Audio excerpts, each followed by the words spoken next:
Hi, you guys. Welcome back to another Brewing Murder and Mystery. I am your host, Heather. And this week has been a doozy emotionally for me. And I almost thought about not doing today's episode because I've had some emotional stuff going on in my personal life, which was really fun because it was like the comments that I got this week matched my personal life. And some of you are just bold. And wowee. But moving on, that's all right. I'm not taking it to heart. I don't know if you guys enjoy me doing my makeup because I don't know. Like, let me know down below if you think I should do my makeup, if you think I should just go back to reading the script, or shoot, I don't know. Should I be mowing my lawn while I talk to you? I don't know. Let me know. What would you like to see me do while we talk about murder? I really want this to kind of feel like a hangout. Like we are together, we are spending time together, and we are just talking about the things that we love to talk about and learning about the things that we love to learn about. So today's case, we're going to go to Northern California, which is just one of those beautiful areas. I mean, the scenery up there is amazing. You've got like Tahoe, you've got the Oregon Trail stuff, you've got the Gold Rush stuff. And today's case, we have Juan Corona's stuff. I hope did that come out right? I hope that came out right. But we're going to talk about Juan Corona today. And this one is really like baffling to me because of how quickly things progress, at least that we know of. So remember to like, ring that bell, and leave me a comment, subscribe if you do not want to miss another case like this. And honestly, I do want to know what you guys think. Do you think I should continue to do my makeup? Are you like, nah, that's old news, do something else? Maybe I'll mow the lawn next. I don't know. What do you think I should be doing? Leave me a comment down below about that. And let's jump into today's case because it's your turn, Northern California. So Juan Corona was born in 1934 on February 7th. And he was originally born in Mexico. And in 1950, he would cross the border around the age of 16 to go to California. He would actually make a living at the time from picking carrots and melons. And this was kind of like traveling money because he would eventually work his way up to the Sacramento Valley area. And then he had a half brother whose name was Jose Natividad. Sorry for the pronunciation, but he lived up in the Marysville, Yuba City area. And at the request, kind of was like, hey, I really want you to come up here and live near me. And Juan would eventually make it up there in 1953. And he really kind of, if like, did well. He found work in the peach orchards and eventually would meet Gabriella and marry her. And that was in October 24th of 1953. They like ran off to Reno and got married. Fun fact, that's where I got married. But we're not talking about me. And then in 1955, a flood would go through Sutter County and kill dozens of people. Well, Juan would actually have like schizophrenic episodes where he thought he would see the dead bodies and the dead ghosts of these people. And Juan's brother, Jose, put him in Auburn, California's like mental state hospital where he underwent like rounds of electroshock therapy when they still kind of thought that that was like a good thing for people in their mental state. And then, of course, when he gets released, because he was not there legally, he ends up getting sent back to Mexico. And according to his brother, he just had these, like, this horrific temper and would lead to him, like, they actually had to tie him up just to get him to, like, calm down. Like, that's what they had to do because that's how bad his temper was, which is just wild. And then there's no information on like the divorce process, but him and his wife end up getting divorced. I don't know if that's like when he got sent back to Mexico and she just kind of was like, well, he's not here anymore. but I couldn't find any information on that situation. So in 1962, he's able to get his green card and come back to the United States. And then, regardless of the schizophrenic episodes and his violent temper, he becomes a licensed labor contractor. His responsibilities are basically that he's going to hire these, what they called fruit tramps. And these people were basically, they didn't have a home. They're like kind of like couch surfers, but think of like orchard surfers. So they would go to one work, and once the work is done, they would just move on to another orchard. And then in 1970s, he would actually make a second return to I think it was called the Dwight mental institution or hospital for another treatment, thinking that he was going to actually be able to get some like welfare to his mental state.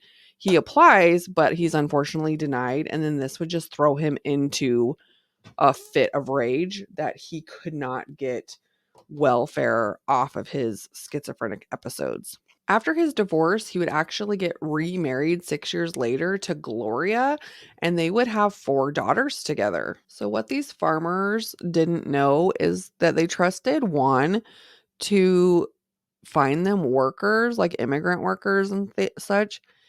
And a lot of these workers, because they didn't have homes, they could be missing for long periods of time and nobody would know. And these would make them easy targets. And this would actually come up later. So in 1971, one of the farmers of his orchard, it was a peach orchard up there, had been going around doing his like orchard duties and noticed a patch of dirt that had been dug up and was like, well, that's suspicious. And not knowing why it was there, kind of made a mental note. But then he had things to do, so he went up like about the rest of his daily duties. And then he goes back later to kind of investigate because he's thinking, this hole is way too big to be for a tree. And you know, like, why is it here, right? Because he's the orchard owner, so he should know what is going on his property. So he goes back to investigate, and he is kind of baffled because now the hole is filled in. So, however long that frame was, somebody has gone onto his property and they have filled this hole back in. Now, his first kind of initial thought is like maybe it's people that are dumping garbage, like they dug a hole, they're going to put their garbage in it. But that would not have been my first initial thought because people who are not going to go dump their trash correctly are lazy, right? So they're not like digging holes. They're probably just pushing out of the back of the truck. But he has the right instincts and he calls the police, wanting them to come investigate just in case. And when they do, they are shocked because they uncover a male human body. And there was so many deep cuts and wounds on his body that the police knew right away the attacker did this out of like rage. Like this was a rage attack. This wasn't just like a whoopsies, I killed you and I didn't know what to do with you, so I stuck your body in this hole. This was intentional and it was anger fueled. Like this is a vicious attack. So they find this skinny man who they identify as Kenneth Whitaker. He's 40 years old, and they find some kind of ledger that proves to them that he's a homosexual. So I don't know what's in there, but they find something. This was common for the time period that homosexuality is starting to be like more vocalized and people are being more bold about it. So they kind of think that this is a hate crime against this man specifically. And when they look around, they don't really notice anything right away. So they think this just is like a one and done um unfortunate event for this man, that it was like probably their thought process really is it was probably somebody that presents themselves as a straight man, came out, had his desires filled, and then in his guilt and rage and anger, he just takes it out on basically the other person. Does that make sense? So that's their thought process. And because they don't see any other evidence of any other bodies, They're just thinking this is a one and done. So the medical examiner does very little to look at the evidence on the body and doesn't collect any samples of like semen samples, nothing like that, and really doesn't do anything with what appeared to be sexual abuse. I guess they're just like, too bad for him. I don't know. But 4 days later, on the 24th, workers would come across some more disturbed dirt. And then, because of the previous findings before, they immediately call the police out. And then the police find another male body, and this male is identified as Charles Fleming. And now they're proceeding with caution because they're like, okay, this is our second one. Like, there's probably more bodies out here. They're starting to, like, is this like the meetup area for these homosexuals? They don't know. This is not working. It knows what I'm doing and it doesn't want to cooperate. So they keep a close eye on the surrounding areas from the previous crime scenes, and deputies spot this like pathway where grass had been growing, but they can clearly see that it's been trampled down. So they follow that to where they find more disruptive ground that could possibly be dig sites. Police get out their shovels and they come across this piece of paper in this hole, which is actually dated 4 days previous from a local meat market, to which the name Juan Corona is signatured below. These bodies that are discovered have been crushed in the head and slashes that again look like machetes, like someone just axed away at them.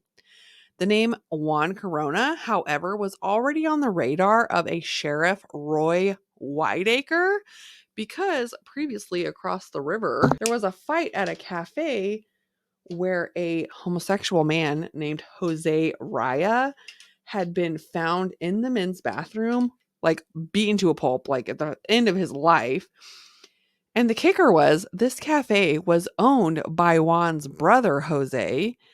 And Jose had told the police that he had spotted Juan there at the cafe and that Juan had a problem with the homosexual lifestyle. Isn't that a plot twist? And Juan's brother was openly homosexual. Like, wow, that's interesting. To top it off, when they're out there digging at these sites, they find Jose's truck parked close to them and tire impressions. So they make a cast of the tire impressions for their evidence. And instead of the police being able to go like investigate that and be like, hey, Juan, why is your truck here where all these bodies are being found? The digging that had been going on actually led to more bodies. So it was like there were so many bodies being uncovered that they didn't have time to like go immediately ask Juan, like, hey, what's going on? So at this point, they end up finding 8 more bodies, leading to a total of 9 victims. Now, this is significant because at the time, well, the 1970s were wild. Like, we had like the Manson murders and like the Vietnam War was kind of like ending and all these things. And the big top gun serial killer was the Boston Strangler, who had a body count of 11 people. And here they had just unearthed 9 people. So for a little area like Marysville, Yuba City, it's not as little today, but back then in the 70s, it wasn't a huge happening place like today. And that would have been like a serious, like, holy cannolis. That's 9 bodies. So this is a big deal. The fire department even comes out and like puts up like spotlights so that they can just keep continuously digging throughout the night. And the police would actually dub this area as Graveyard Lane. Now, the reason they didn't just jump up immediately and go arrest Juan was because all they actually had at this point was like 1 or 2 receipts with his name on it. And then just these stories about this guy with this bad temper who possibly could have been part of this assault on this one guy, which really isn't a whole lot of evidence. And you could technically get away with saying it's a coincidence. Like, who knows if the killer went to the meat market and got Juan's signature on these orders, put him in his own pocket or whatnot. And then, who knows, right? Like, it could be a coincidence. It's like the hairstylist who has your cut hair clips on her body and somehow they landed in the crime scene. Who knows? So it's just like, they're like, this is not enough evidence. So they're thinking, this person who committed these murders is pretty sloppy. Let's try to find some more evidence. So that's exactly what they're trying to do. But it's just crazy because people are getting physically sick from uncovering these bodies that have not been embalmed correctly. And so there's like men that are physically sick. There's men that are crying. There's men that are taking bets on how many bodies that they think they're going to like uncover once this is all said and done. And some people even just were kind of like, it's like we've stumbled across a killer's personal cemetery. I'm going to be right back. Let me finish this eye because this is really hard to do. So I'm back. Hopefully that looks straight. I don't know. But anyways, like, I'm not sure all that's changed in, oh my goodness, I almost said 30 years because my brain, the 70s was like 30 years ago, but it wasn't. So I don't know what all has changed in the like 50 years ago. Is that right? Oh my gosh, 50 years? 70, 80, 90, 2010. Holy crap. I have to take a moment. I have to take a moment of pause that the 70s were like, did that just take my brain that long to register that? Because in my mind, I'm like 30 years ago was the 70s. Holy cow. My brain is, holy cow. My mind was blown. So y'all just have to give me a second. Holy cow. Anyways, I'm not sure what all has changed in the forensic area. I mean, I know a lot of it has, but digging up a body, I don't know if that was like wildly different, because what ends up happening is in their digging processes, they actually end up cutting off some body parts on some of these victims. Some of this is because there's more than one body in each hole. And so as they're digging, they're thinking they're just digging out one and then they chop off some parts on the other one. And then because of the lack of embalming or the lack of a casket, as they're pulling these bodies out of these holes, they're just kind of falling apart. And then they're trying to get like each body in its own bag, right? So that all the parts belong to the same person. And they're unable to, like, there was talk about like a bag of fingers and not knowing who they belonged to. Then they're just kind of left out there for the coroner to pick up, and the police gave the bodies specific numbers, and then the coroner gave them their specific numbers, and then there ends up just being this wildly messy mix up on like who is who. And they couldn't even identify everybody at the time, so it ends up just being a wild mess. But this would, of course, shock the community, and the media would dub these cases the Machete Murderer. Now, a lot of these bodies had the same exact slash, like really hard slash marks, and they all were found with their pants around their ankles and their genitals exposed.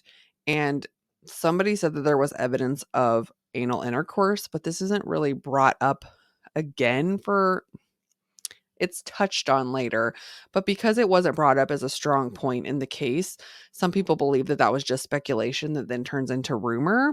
But one of our victims does have a gunshot wound to the head. Other than that, they all appear to be like the same exact murderers, same situation. And then some of these graves even lead up to the nearby Sullivan Ranch, where Juan Corona has some of his own hired laborers living. The evidence that they physically collected would not be very much for police to feel like they could rely on, like, the factual evidence alone. So they actually decide that they might have to rely on circumstantial evidence. So they go around and they start talking to people, and they have a common story that arises. And that is that a lot of these victims, the last known person that they're seen to interact with is Juan Corona. Whether that be somebody sees them talking and like walking off, into the orchards, with Juan Corona or they saw him in a truck with Juan Corona. But that's kind of what is like the picture that's being painted is that these people are last being seen with Corona. So they feel like this is enough evidence to get a search warrant. And so on May 26th of 1971, they would arrest Juan Corona in his home and in the presence of his wife and daughters, who of course are just like completely shocked. Like, why are you going after my dad and husband? But Corona just kind of like doesn't say anything. He's very quiet. He ends up just being real quiet with the police and kind of just goes, like no questions asked. He just lets them take them. And then they would end up coming across, let's see, they came across a post hole digger, a meat cleaver, a gun. And as a peach farmer in Northern California, you could kind of get away with some of these things as just being like the norm. Like a post hole digger could literally be for fencing, or maybe using a post hole digger to plant like seeds or small trees. And then a meat cleaver, it wouldn't have been uncommon for people to process their own animals. I mean, even people do that today. And so I guess you could talk that away. And then a gun in Northern California, you could have mountain lions, even some bears, and then coyotes potentially. So, you could say like those are normal things that like a farmer would end up having. But then they find an 18-inch long machete, a ledger that has 34 men's names written on it. And the police would actually figure out later on, based off the identities of the 9 victims, that they were on that list, and some meat receipts that would match the ones found at the gravesite. So now it's looking a little bit suspicious. They would also find a van outside that looked like it had blood stains on it, along with some blood-stained clothing. So, Mr. Corona, this is not looking good for you, my friend. No bueno. Now, the police would also check his office, which was over on the Sullivan's Ranch, which had some of those bodies found on it. And when they got to the Sullivan Ranch, they would actually find a wood, like, stained club. I keep thinking it's like a bat. So like a wood stained club. Corona's truck would have blood stains in them, and then another knife and more of those meat receipts. And even after their arrest, they continued to search the peach orchards to look for more evidence. They used even planes to kind of like survey the area, because their thoughts are that maybe where they found these bodies, even though it was like a mass area, that maybe it wasn't the only area that the murderer used to dump bodies. This would actually be a really good hunch for the police to go off of, because they end up finding in a prune orchard that's a little bit more in a wooded area, that there is more undisturbed earth. And they go looking, and they are able to uncover even more bodies. Like, yikes. One of these bodies has ID on it, and they are able to identify this man. But the other thing is, he also has more evidence with Juan Corona's name on it. This cannot be coincidental. Coincidental. Like, once or twice, maybe. But this is getting pretty dang obvious, sir. And this body would be the head almost completely severed off of it because of how aggressive the attacker was on it, which is just crazy that somebody could swing like a machete so hard that the head almost completely comes off. Another thing that was noted was that a lot of these, well, all of the bodies, in fact, were buried on the north side of the trees with their hands up above their head, like almost in a ritualistic way, or maybe it was superstitious. But it was an interesting like note, which again is just like a calling card. It's like an easy way to piece together all of these bodies as being from the same person and not, random other people. And they end up finding 25 bodies. And a few of these bodies were actually found separately in their own locations.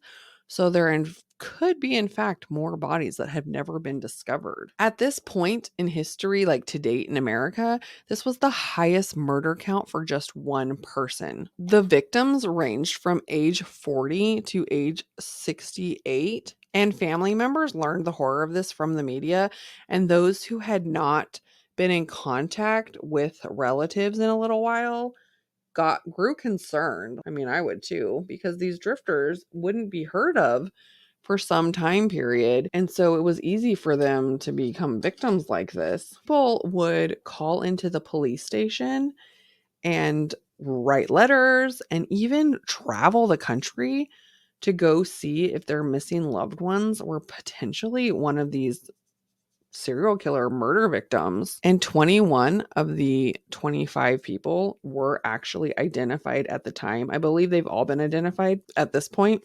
The one murder victim who was shot was eventually discovered to be a William Emery Camp, and he was 62 years old. Now, with the exception of 3 of the victims, they were all white males, and then the 3 were either black or Native American. I'm not sure what the ratio was, but surprisingly, none of the victims were Mexican immigrants. And so some people are thinking like, well, maybe that's why, because Juan himself was Mexican. Like maybe he had like, I'm not going to take out my own people. I don't know. For whatever the case, they were all pretty much white males. And then the last grave that was uncovered ended up having bank deposit receipts that had Juan's name on them. Like, golly. I mean, was you just trying to get caught or what? But it was pretty crazy because basically they were trying to determine the time of death for these people, and they kind of gave them all like 2 months was what they guessed that the longest body had been in the ground. So 25 bodies that they know of between February to March of that year, which is just like, was he killing like a person a day? Like that's just wild. That's just wild. And I know I love to use that word, but give me a break. I just found out that the 70s weren't 30 years ago. Let's talk about this trial because it was a train wreck. I mean a train wreck. First of all, Sheriff Whiteacre arrested Juan, does a press conference, and then condemns Juan Corona to the media without even being on trial yet, which in America, you are innocent until proven guilty. So this was like a no-no because he's basically already told the future jury that this guy is guilty, right? So that's not good. And then they go to trial.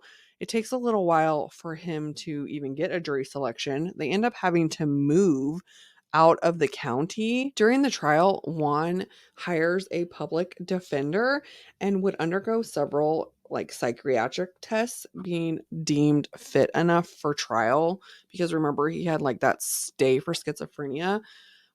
But there's some there is some like mix up. Like there was actually some psychologists that were like he suffers with really severe depression and things like that. But I guess that doesn't mean you can't go on trial. And his defense doesn't even really use the fact that he's like got some mental stuff going on. Like I think that would have been like a number one on my book if I was his lawyer. Like this guy is mentally got some stuff. They basically say he's a good family man, and despite his schizophrenia, never missed a church service. So I guess, yay him. On June 14th, the defense attorney is replaced by a Richard Hawk, who in return wants the rights, like the exclusive rights to Juan's life story for like a book deal or something. So you should think like conflict of interest. What do I know? And then 4 days later, Juan Corona is sent to the hospital for a mild heart attack.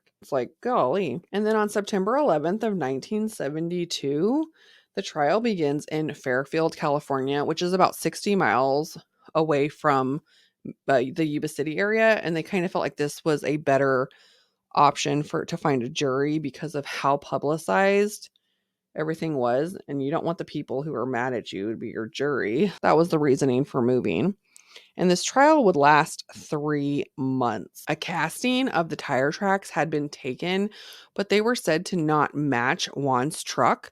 But then new castings were later presented saying that it was like a mix up and that these new castings were possibly a match, but not an exact match. The lawyer, Mr. Hawk, claimed that the police had Mr. Corona's vehicle in custody and that it would be really easy for them to make a new cast. And basically, the idea that in a small town, small area, they would want to put a close on this case fairly quickly and that they were basically just throwing Juan Corona under the bus and framing him for these murders so that they could just let the public go back to feeling safe. Hawk also claims that the blood samples were not taken to provide any kind of match between his client and the victims. In fact, a cigarette butt had been found, and they had said in the previous testings that it wasn't a match for Juan Corona or the victim. And so that the police had also mishandled evidence, touching things with their own fingers and never checking to see if there was any other prints besides Corona's or theirs on like these meat receipts. The only gun wound victim's bullet apparently didn't even match the collected gun that they had taken from Mr. Corona. This would be his case on how Juan was not the likely killer and easily framed by the real murderer, being that even the last grave that they had dug up provided the most evidence and Mr. Corona was already in jail. So he was saying that it was like really, really suspicious how they were having all these findings. Even the coroner kind of comes on trial saying that it was just like a hot mess when it came to the bodies and how a lot of the bodies were not processed properly and they really could not tell the exact time of death of these bodies, like with a timeline because of the composition and the no embalming. And that actually would make it hard for them to figure out when these people were actually murdered. So the defense team kind of goes along the idea that these bodies could have been there a lot longer. And they talked about how they didn't collect any semen samples. So there was no proof there either. The prosecution also didn't prove that Juan was homosexual, again, with the allegations of the potential sexual assault on these victims. So remember Juan's brother? Well, that whole case with the cafe and the guy being found, well, Juan's brother was sued in that case, and although Mr. Reyes' story continuously changed, he actually ended up, his last story was that Juan's brother was the attacker, and he won a lawsuit in that case.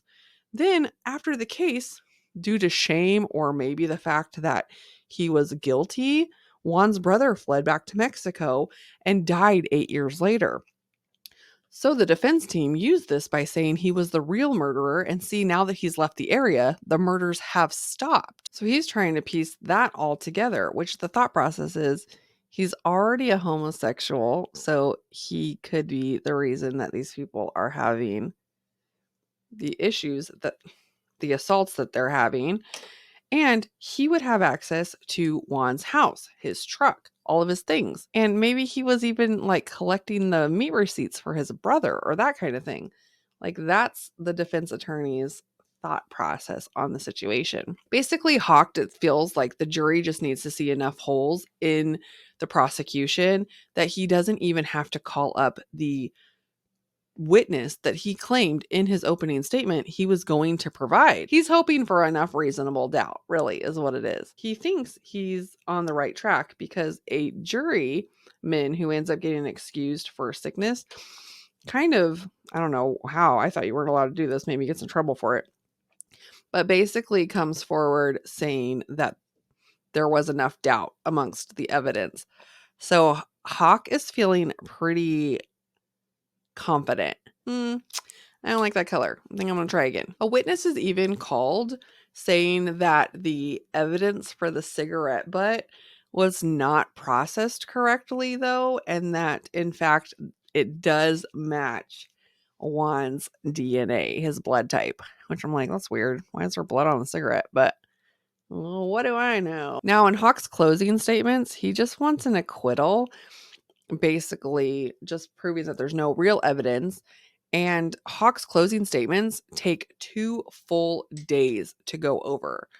claiming that Juan is unable to even be the murderer because during the time of the murders, he was even on crutches. So, how could it be his client? The jury does struggle with this and they want an acquittal at first. And they even talk about it coming to an impasse, which is basically where, like, there's at least one person who's like, I don't think there's enough evidence to move forward in this. This would take 16 more votes over the next 46 hours, and he would eventually be convicted for all 25 murders.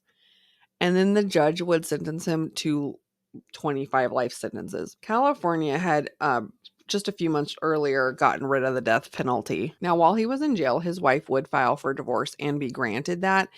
And then Juan would appeal the court's decision. And on May 18th of 1978, he would basically say that the defense attorney, for the lack of calling witnesses, like not even allowing him to testify, was like the hindrance on his case. And he would be granted like another trial. But while he was in prison, he would actually get attacked by 4 other inmates, to which he would suffer 32 stab wounds and actually lose sight in one of his eyes. During this, I don't know if he thought he was going to die, but he ends up confessing to a priest.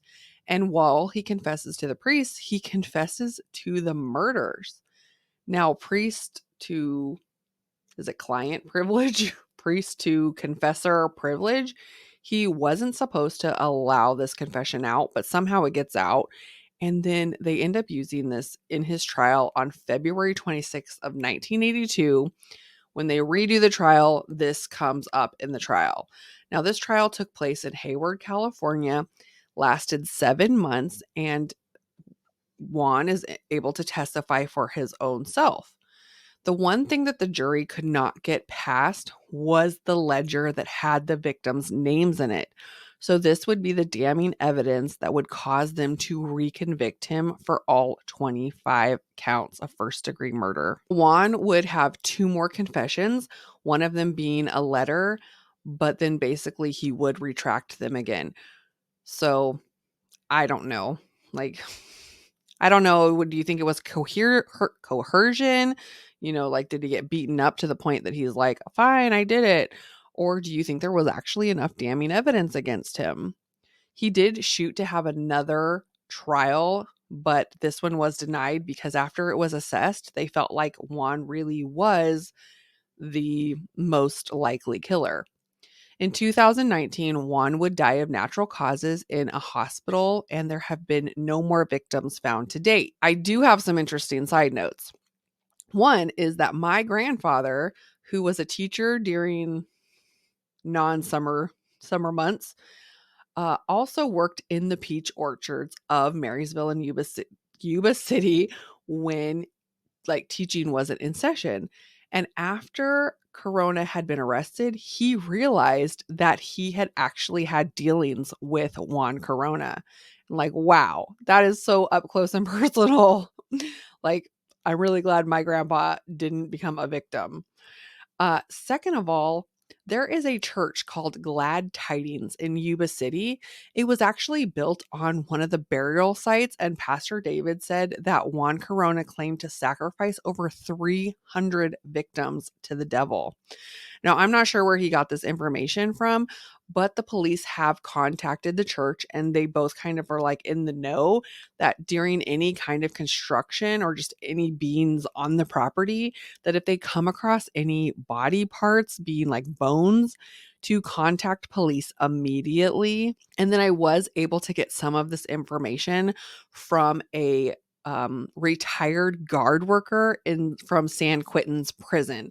And I am super excited because there is some kind of talk in the works on having him on some future podcasts. So like and subscribe so you don't miss that, because that is going to be amazing. So what do you think of today's case? Do you think that Juan is guilty or not? Do you think there was enough evidence? I mean, all the defense actually has to do is put enough doubt, and it seems like there was a lot of holes.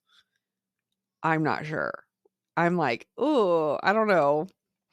I mean, his family did testify every once in a while to his violent outbursts, but as as far as we know, he never killed any women. And like, why? He never gave a motive, even with the confessions, on why he killed these people. So it really makes you wonder if he did it. I don't know. What do you think? Comment down below. And then, of course, until next time, please stay safe out there.